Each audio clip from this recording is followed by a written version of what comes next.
Good morning, readers. Well, it is release day for She Was Their Target, the next book in the Zachary Goldman Mysteries series.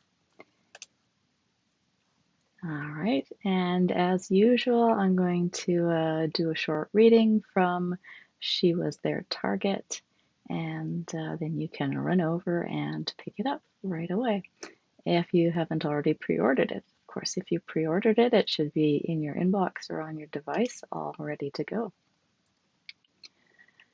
Zachary stared at the screen on his phone after the call ended, frowning and thinking about what the woman had said. Jennifer. She'd been Jennifer Olson when he had known her, and he couldn't remember what she had just told him her married name was. He looked down at the notes he had scribbled while she was talking. Kristin Jones, that was her daughter. So she was Jennifer Jones now, a common name, one of those ones that was really fun to trace when he was trying to track someone down. But he didn't have to track Jennifer down. He had her phone number and a time and place to meet with her. Kenzie crossed his line of vision and said something to him. It was like she was far away or underwater. He knew she had spoken to him, but wasn't sure what she'd said. Zachary rubbed his temples and focused on her, trying to pull his brain away from the woman on the phone. He was sitting on the couch in the living room, where he'd been working on his laptop, and Kenzie had come in from the kitchen. Sorry, what? Kenzie raised her brows and shook her head, sending her dark curls bouncing. He wondered how many times she'd repeated herself already. She didn't look pleased about having to do it again. Where are you? She asked. Who is that on the phone? A new client, maybe. A woman I went to school with. Oh? Kenzie sounded interested. Zachary rarely talked about school or his years in foster care. She knew the overall shape of his life before he had turned 18 and aged out of the system, but he didn't talk about it a lot, didn't mention specifics. He avoided even thinking about it if he could help it. Talking about it was the last thing he wanted to do. So when Kenzie learned something about his past, it was usually just one tidbit, or maybe something that came up in couples therapy, where he still did his best to avoid diving too deeply into it. What's her name? That part was easy. Jennifer. He looked for something else to tell Kenzie about her, to show he was willing to share. She was in high school with me, I guess. I don't remember much about her. She was older, a couple of grades ahead of me. So you probably didn't know each other very well. Kids tend to stick with their own grades at that age. Zachary cupped his hands over his eyes. She was very nice. Not a lot of people in high school were nice. Zachary made a sympathetic noise. It's a tough age, even without all the stuff that you had to go through. She paused, waiting for him to say anything in response. Are you going to help with supper? She asked eventually. Terrell will be here before long. Oh, yeah, of course. Zachary rubbed his eyes briskly and got to his feet.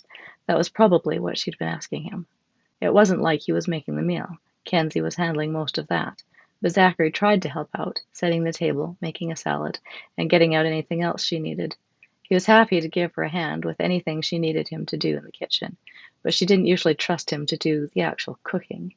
That might have something to do with his ADHD, and several meals in the past either put into the stove still wrapped in plastic, left in until they burned, or left sitting for an hour in a cold oven because he'd forgotten to turn it on.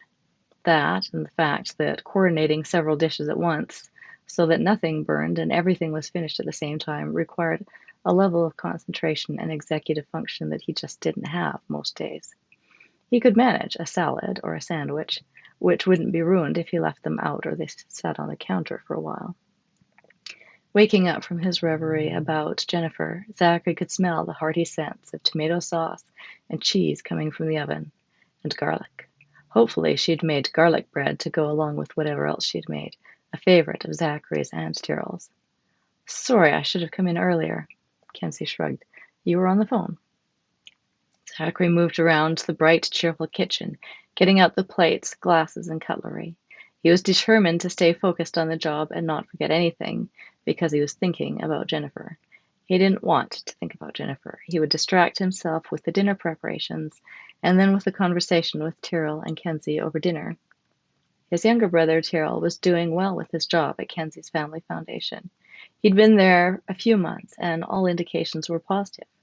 But that could end at any time. Terrell was an alcoholic and had been unable to stay sober for more than a year or two since he was a teenager. While Zachary hoped that the last treatment program had made a difference and Terrell could maintain his sobriety, he was alert for any signs that Terrell had started drinking secretly. The doorbell rang. "There he is," Kenzie said unnecessarily. Zachary left what he was doing and went to the front door to let Terrell in and punch his code into the burglar alarm keypad so that the alarm wouldn't be triggered. They didn't need security guards showing up for their dinner party. "Zachary!" Terrell grinned at his big brother and threw his arms around him in a quick man hug, pounding him on the back. "How's it going, bro?" "Pretty good," Zachary told him, and stepped back to allow him in. "How's everything with you?" They started walking toward the kitchen. "Alarm!" Kenzie called out. Zachary looked back at the keypad. "I did it, didn't I?" Terrell shook his head and stepped back to punch the code in himself. There was an answering beep as the system cleared. They joined Kenzie in the kitchen again. Terrell looked around. "Anything I can help with?" Kenzie shook her head. "I think everything's done. Have a seat and tell us how it's going." Zachary went over to the stove to help take out the hot dishes and get things to the table, but Kenzie frowned, making him retreat instead to sit down with their guest. "That's going great. Hillary says I have become indispensable," Terrell bragged. "Good for you," Kenzie approved. "She's so capable. I never thought she'd let anyone else help out with the important stuff. I'm glad she has you to backstop her now." "Filing is up to date. The database is current. Mostly. I have some research to do on some organizations that we might consider supporting. She says it's nice not to be behind on all the administrative stuff." "I'm sure it is." Kenzie placed hot pads on the counter and transferred dishes from the oven. "I think we'll just serve up buffet style, so we don't have to try to pass around the hot dishes or reach across to get everything." She opened up the tinfoil wrapped garlic bread, and Terrell and Zachary salivated, watching her slice the crusty loaf. Kenzie paused to look at them. "You guys are two peas in a pod. You'd better eat your veggies." "Yes, ma'am," Terrell and Zachary responded in unison, then laughed. Zachary felt a warm flush of affection for his brother. Looking at them, someone who didn't know them would think they'd grown up together. But Terrell had only been 8 when they'd been placed into foster care, and Zachary had not seen him until decades later, a year and a half ago. They shared the same dark hair and eyes, some similar facial features, and memories of their family before the fire, but that was all. Zachary had spent 8 years in foster care without any contact with his biological family, and when he'd aged out, he'd been alone. He was lucky to have his siblings back in his life again. It was best to focus on the present. All right, so that is She Was Their Target. Oh, let's get a good picture here. There we go. She Was His Target, which is the next book in the Zachary Goldman Mysteries series. And as you saw, you can also subscribe so that each new release will be delivered to you directly. You can also get a subscription for early release and get that before anybody else. Or there are other subscription levels that you can check out. If you're behind on the Zachary Goldman Mysteries series, you can get books 1 to 13 in one purchase. Save money that way instead of getting them separately.